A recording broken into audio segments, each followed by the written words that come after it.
पैसे 3 अरब डॉलर की बात की है, 1.2 अरब डॉलर दे दिया हुआ है, लेकिन उसके अगले पैसे के लिए भी उसने एक सर्टन रिव्यूज रखे हैं। तो पॉलिसी उस तरफ से तो बड़ी हमें ऑन पेपर दिखाई देती है। तो डोंट यू थिंक कि हमारे यहाँ समझबूझ नहीं है या हम उसको अकॉर्डिंगली नहीं कर रहे हैं तो ये हाल हो गया? देखें, अक्सर लोग कहते हैं कि जी वज़ीर ख़ज़ाना, वज़ीर ख़ज़ाना। वज़ीर ख़ज़ाना के पास कुछ जादू की छड़ी थोड़ी है कि वो हिलाएगा और वज़ीर ख़ज़ाना जादू की छड़ी हिला के मसला कर देगा। हमारी इतनी बड़ी जो फाइनेंस की टीम है, ये टीम तो सारे सालों से काम कर रही है ना। ये तो पिछली हुकूमत में भी यही टीम थी, उससे पिछली हुकूमत में भी यही टीम थी। तो ब्यूरोक्रेसी को एक पॉलिसी बना के देनी चाहिए।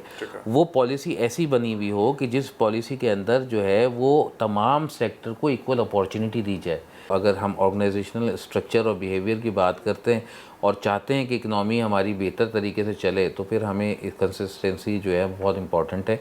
और इसके साथ साथ जो चार्टर्ड ऑफ इकनॉमी, जैसे मैंने आपको कहा ना, पहले साल की पॉलिसी, दूसरे साल की पॉलिसी, तीसरे साल की पॉलिसी, और उसके साथ कौन कौन सी चीज़ों को हमें प्रोमोट करना है, कौन कौन सी चीज़ें हमारी यहाँ नहीं बन रही।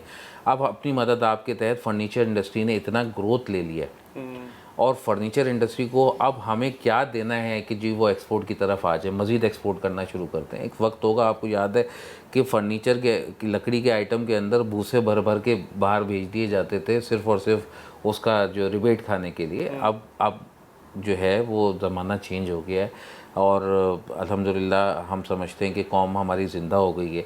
सिर्फ़ इस कौम को जो है वो एक अच्छा लीडर की ज़रूरत है, जो उसको गाइडेंस हो, सपोर्ट हो, और एक ऐसा इकोनॉमिस्ट या ऐसे बिजनेसमैन का पैनल बैठे कि जो मुल्क की